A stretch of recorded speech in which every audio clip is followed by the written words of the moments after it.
Fair value measurement থেকে 2 নম্বর class. আজকে এই অঙ্কটার সমাধান করব। আমরা 1 নম্বর ক্লাসে যা আলোচনা করেছিলাম, এরকম একটা সূত্র ছিল, মাল্টিপল গ্রোথ রেট যদি দেওয়া থাকে তখন এই সূত্রটা ব্যবহার করতে হয়। আজকে আমরা এই সূত্রটা ব্যবহার করে একটা অঙ্কের সমাধান করব। আর এই জাতীয় অঙ্ক তোমাদের পরীক্ষায় পার্ট সিতে 10 মার্কসের হয়ে থাকবে।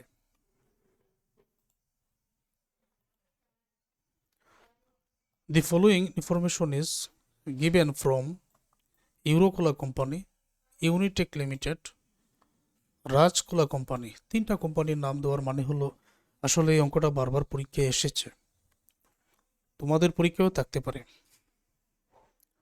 কারেন্ট ডিভিডেন্ড ইজ টাকা 2 পার শেয়ার। বর্তমানে লভ্যাংশ শেয়ার প্রতি 2 টাকা করে, তাহলে এটা D0 এর মান। Growth rate of dividend for first 4 years is 6%। Growth rate প্রথম 4 বছর 6%, ফর নেক্সট 3 ইয়ার ইজ 10%, পরের 3 বছর 10%। পারপেচুয়াল গ্রোথ রেট ইজ 7%, মানে এই যে পারপেচুয়াল গ্রোথ রেট ইজ 7%, অর্থাৎ এটা চলতে থাকবে। প্রথম 4 বছর 6%, পরের 3 বছর 10%, এরপরে 7% করে চলতে থাকবে, নিত্য চলতে থাকবে, ওইটা perpetual growth rate. And discount rate is 16%. Calculate the price of the share of the company. প্রশ্নটা পড়ার পরে আমাদের লক্ষণীয় বিষয়, আসলে এখানে মাল্টিপল গ্রোথ রেট আছে।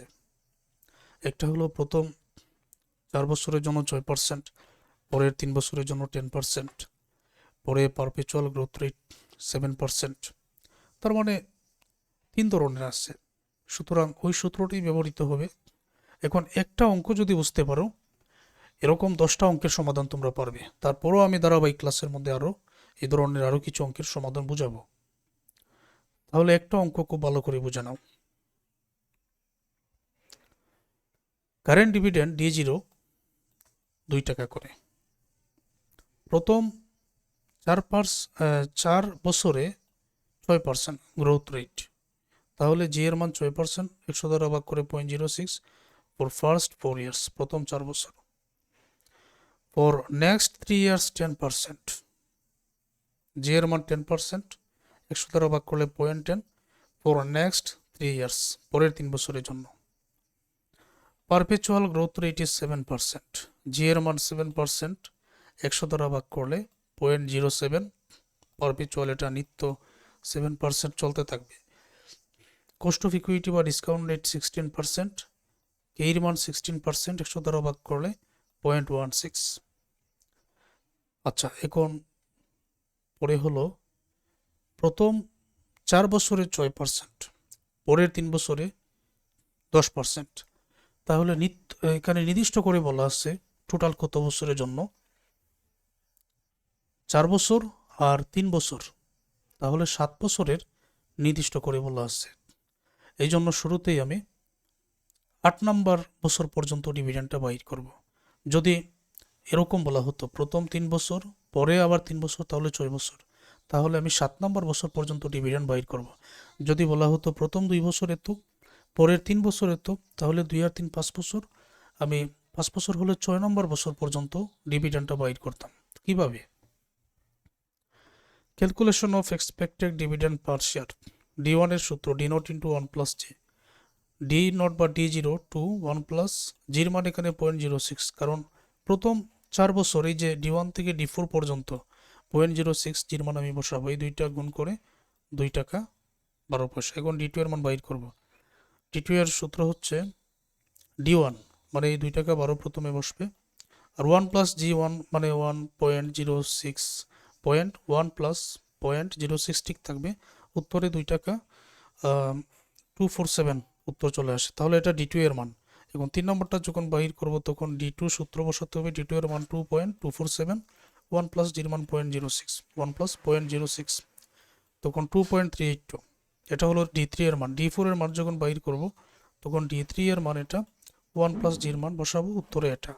এখন D5 এর মান, D5 এর মান এখানে D4 এর মানটা নিয়ে আসো 2.525, ওয়ান প্লাস জির মান, ওয়ান প্লাস জির মান প্রথম 4 বছর তো 6% চলে গেছে, এখন তো পরের 3 বছর 10%, এই জন্য জির মান এখানে 0.10, 2.778। তো এটা হলো D5 এর মান। যখন D6 এর মান বাইর করবো, D5 এর মান 2.778, ওয়ান প্লাস জির মান 1 প্লাস 0.10, তো 3.056। তারপর D7 এর মান, D6 3.056, ওয়ান প্লাস জির মান 1 প্লাস 0.10, 3.362। এখন 7 নম্বর বছর পর্যন্ত নির্দিষ্ট করে বলা আছে, আমাকে তো 8 নম্বর বছর পর্যন্তই বাইর করতে হবে। তাহলে D7 এর মান এই যে 3.362, ওয়ান প্লাস জির মান, এখন কিন্তু 8 নম্বর বছর, 7 নম্বর বছর অলরেডি চলে গেছে, 8 নম্বর বছরে গেলেই কিন্তু বলা হয়েছে 7% পর্যন্ত চলতে থাকবে।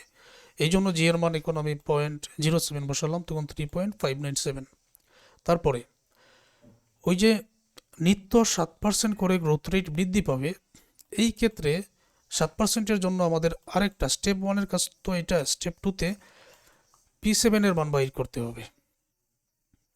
P7 এটার নাম, কারণ 7 নম্বর বছর পর্যন্ত নির্দিষ্ট করে বলা, তখন P7 এর মান D8, ওই যে D8 এর মান 3.597, এখানে D8, কেই মাইনাস জি, কেই হচ্ছে 0.16, জির মান 0.07, নিচে বিক করো 0.09, উপরেরটাকে নিচেরটা দ্বারা ভাগ করলো 39.57। তারপরে এটা তো পেয়ে গেলেন। এখন ফাইনাল যে সূত্রটা P0, এখানে নির্দিষ্ট করে বলা 7 নম্বর পর্যন্ত, 7 নম্বর বছর পর্যন্ত, তাহলে D1 D2 D3 D4 D5 D6 পর্যন্ত যাব, এবং 7 নম্বর বছর পর্যন্ত বলা আছে, এখানে অবশ্যই D7, শেষে D7 সাথে P7টা বসবে, মানে 7 নম্বর বছর পর্যন্তই যাব, কিন্তু 7 নম্বর বছরে D7 এর সাথে P7।